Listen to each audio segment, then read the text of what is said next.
जम्मू कश्मीर अपनी पार्टी हिंद गुलमर्ग हल्का इंतखाब नशस्ती नामजद उम्मीदवार गुलाम हसन मीरन तमाम सियासी जमातन जम्मू कश्मीरस रियासत दर्ज बहाल करने बापत यकुत करने अपील कर्म। मीडिया सत कत करित गुलाम हसन मीरन वोनमुत सरकार बनाने बजाय जम्मू कश्मीरस रियासत दर्ज बहाल करने जरूरत यमि पत जम्मू कश्मीरस मज बारसस इन वाजिन सरकार कुन हदस ताम इख्तियार तो मजबूत बन मुमकिन है।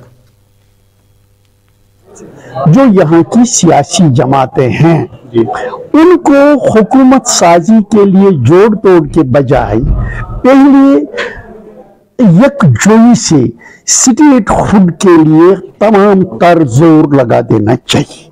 जो भी हुकूमत बने कोई बात नहीं, थोड़ा समय लगे, लेकिन जो भी हुकूमत बने वो हुकूमत बाइख्तियार होना, लोगों को बाइख्तियार बनाए ना। एमएलएज के साथ जो एक्सपेक्टेशंस हैं क्या वो एक्सपेक्टेशंस पूरी हो जाएंगे इस यूटी में? मुझे नहीं लगता।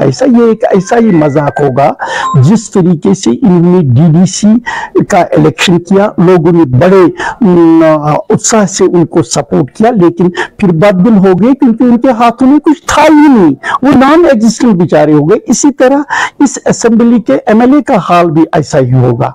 जब वो एम्पावर्ड नहीं, असेंबली एम्पावर्ड नहीं, एमएलएज एम्पावर्ड नहीं, गवर्नमेंट एम्पावर्ड नहीं। ये एक मौका है यहाँ की सियासी जमातों को, ये प्रेशर बढ़ा सकते हैं, वो सेंट्रल गवर्नमेंट को मजबूर कर सकते हैं। क्योंकि इस पीएम ने भी पहले कमेंट किया है, होम मिनिस्टर ने भी कमेंट किया है, लेकिन उन्होंने टाइम फ्रेम को ही नहीं दिया है। टाइम फ्रेम पे ये उनके साथ जोर कर सकते। इसमें मेरा किसी भी जमात को नहीं है, सारे एमएलए जो भी इलेक्ट हो जाएंगे, मुझे मालूम नहीं कौन इलेक्ट हो जाए क्या होंगे, उनको। नाज़रीन